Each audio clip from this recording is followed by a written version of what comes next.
Hi, it's 1975 and welcome to Elite Dangerous on the Xbox One. And recently, through whatever reason, I've got a lot of friends in the game that are looking to dip their toe into PvP combat for the very first time. Either they're new players that have got to a certain level and think they're ready, or they're players that have never dabbled in it before and are now thinking of getting involved in it. I don't know, for whatever reason, I've got a lot of people that contact me about this, and I've got a lot of people that sort of say to me about this in comments on videos and in messages. And my advice to you guys is practice with your friends. Make sure your ship is tier 5 engineered across the board. Every PvPer ship is as upgraded as it possibly can be, and because of the way the maths works, the last 2% you add to those shields is going to be a lot bigger jump because it's 2% of a larger number. So it's always the little bits at the end that really do make a difference. For example, my Mamba was pretty slow until I completed the tier 5 drives. The spikes at the end are much bigger in the jumps of how much speed you get. So it is vital you complete that engineering fully.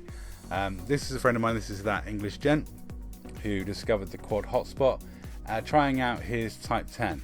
And we had a bit of friendly pews. He wanted to try it out, so I brought my cutter down and gave it a try. He's going to sound weird because he's on his phone talking to me in party chat. One sec. Corrosive is a thing, but it doesn't do. Are you hatch proof? Trying to hatch proof a little bit. I don't have any target. It bleeds through capacity.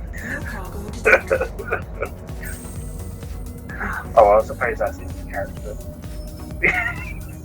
So after the fight with my pirate cutter, we decided to get my PvE Type 10 out and do a Type 10 off, and I was able to persuade my friend that his ship may not be ready for PvP combat, and that he's probably better off doing a little more engineering on it before he thinks about doing it.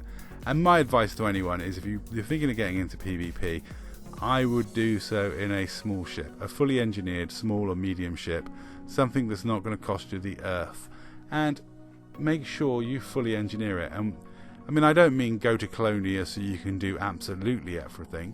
As long as you've got all the engineers in the bubble, you've got them all to max level, and you've got all the parts that are crucial in your ship up to max level, that's fine.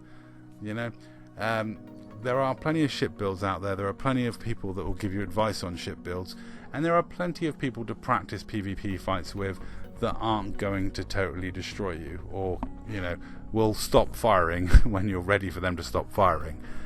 You know, it's something that's well worth getting into in the game. PvP is fun and rewarding and a great pastime. However, getting into it, the entry level is quite high. People will have fully engineered ships. People will be ready to fight.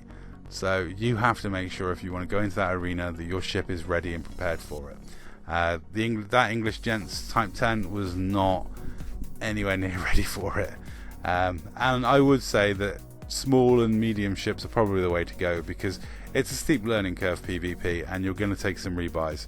You're going to take a lot of rebuys, and so making those rebuys less expensive in a small or medium ship is probably a good idea. Fun janky builds. I mean, I love the Type 10. I think he's got a lot of courage wanting to do PvP in a Type 10 and take on cutters and corvettes in a Type 10. However, you know, that ambition may not yet be realized.